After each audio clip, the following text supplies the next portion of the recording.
Bonjour à tous, bienvenue dans un nouveau tuto Alltricks. Aujourd'hui, je vais vous apprendre à raccourcir votre durite de frein sur un frein SRAM.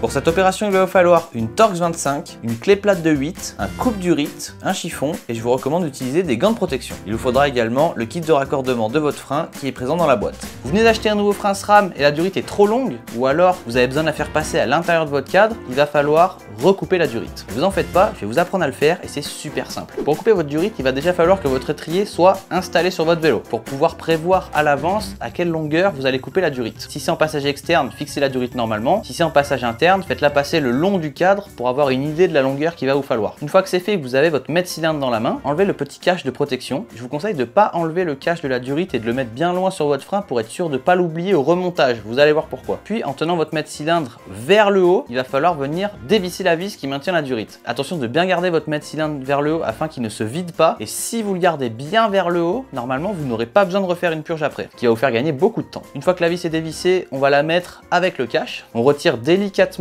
la durite du mètre-cylindre en gardant bien le mètre-cylindre vers le haut. Attention, du dot va s'en écouler, donc tenez-vous loin de votre frein avant pour pas mettre du dot dessus. Attention, le dot est un liquide corrosif, alors si vous en mettez sur vos composants, sur votre cadre, sur votre fourche, il faudra le nettoyer rapidement avec de l'eau et du savon. Maintenant, on va couper la durite. Pour ça, je vous recommande vivement d'utiliser un coupe-durite. Sinon, vous pouvez utiliser un cutter ou des ciseaux, mais il va vraiment falloir faire une coupe extrêmement précise et extrêmement droite. Et le coupe-durite, c'est un outil qui coûte pas très cher, je vous le recommande. Attention, quand vous allez couper, du liquide va s'échapper de la partie que vous allez couper. Anticipez-le. Une fois que votre durite est coupée, c'est le moment de la faire passer à l'intérieur de votre cadre. Une fois que c'est fait, on va refermer le frein. Première étape, on va mettre l'insert. Sur les freins SRAM, c'est super pratique. D'abord, on présente l'insert et on va la visser avec l'outil qui est fourni avec le frein. On visse suffisamment pour qu'il n'y ait plus d'écart entre la durite et la petite bordure de l'insert, mais pas trop pour pas que ça fasse un espèce de petit bourrelet. On vient vraiment amener l'insert à la limite pile poil de la durite. Une fois que c'est fait, on va visser cette petite pièce rouge qu'on appelle l'olive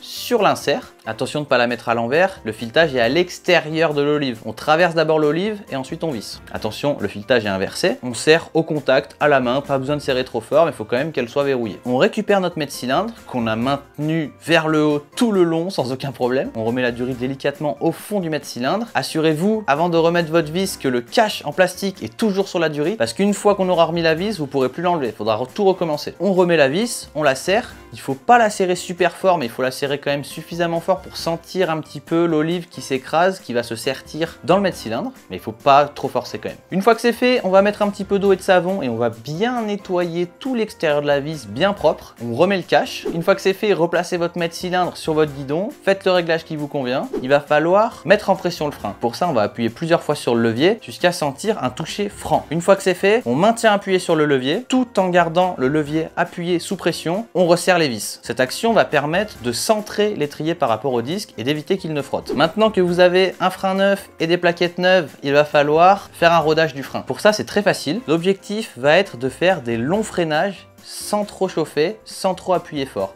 Par exemple, idéalement, vous pédalez vers 20-30 km/h et vous appuyez légèrement sur le frein pour freiner le plus régulièrement et le plus longtemps possible sans trop appuyer et sans faire chauffer le frein. Vous répétez cette opération une dizaine de fois et là vous allez sentir que votre frein va freiner beaucoup mieux. Il faut s'imaginer en fait que sur la plaquette il y a une fine couche de protection qu'il va falloir enlever le plus délicatement possible et le plus régulièrement possible. C'est pour ça que faire un long freinage régulier sans trop appuyer, c'est l'idéal pour venir doucement chasser cette petite couche de protection. Et vous pouvez aller rouler. Bravo! Vous savez maintenant recouper votre durite de frein sur un frein SRAM. Si vous constatez que votre frein est trop mou ou trop spongieux, il va falloir faire une purge. Et dans ce cas-là, je vous donne rendez-vous sur le tuto purge de frein SRAM. À très bientôt.